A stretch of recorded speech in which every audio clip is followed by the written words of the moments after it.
ஆளுமைமிக்க அரசியல்வாதியாக pure politics பயிற்சி பட்டறை நேரடி இணைய வழி வகுப்புகள் உங்கள் சீட்டிற்கு முந்துங்கள் 7338824242.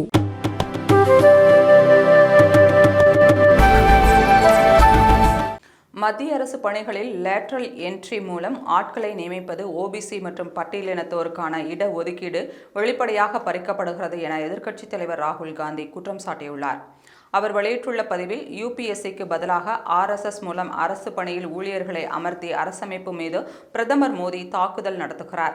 மத்திய அரசின் பல்வேறு அமைச்சகங்களில் உள்ள முக்கிய பணியிடங்களில் லேட்ரல் என்ட்ரி மூலம் ஆட்களை தேர்வு செய்வதன் மூலம் SC/ST மற்றும் OBC பிரிவினரின் இட ஒதுக்கீடு வெளிப்படையாக பறிக்கப்படுகிறது.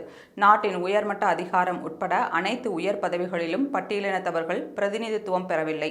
இதை சரி செய்வதற்கு பதில் லேட்ரல் என்ட்ரி மூலம் அவர்கள் உயர் பதவியிலிருந்து மேலும் அகற்றப்படுகிறார்கள். இது UPSC தேர்வுக்கு தயாராகும் தேர்வர்கள் மீதான தாக்குதல், இட ஒதுக்கீடு உள்ளிட்ட சமூக நீதி மீதான தாக்குதல்.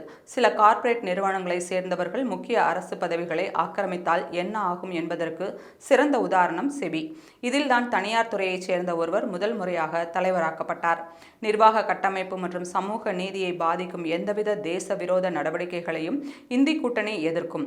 IAS பதவியை தனியார் மயமாக்குவது என்பது இட ஒதுக்கீட்டை நிறுத்துவதற்கான மோடியின் உத்தரவாதம் என்று ராகுல் காந்தி விமர்சித்துள்ளார்.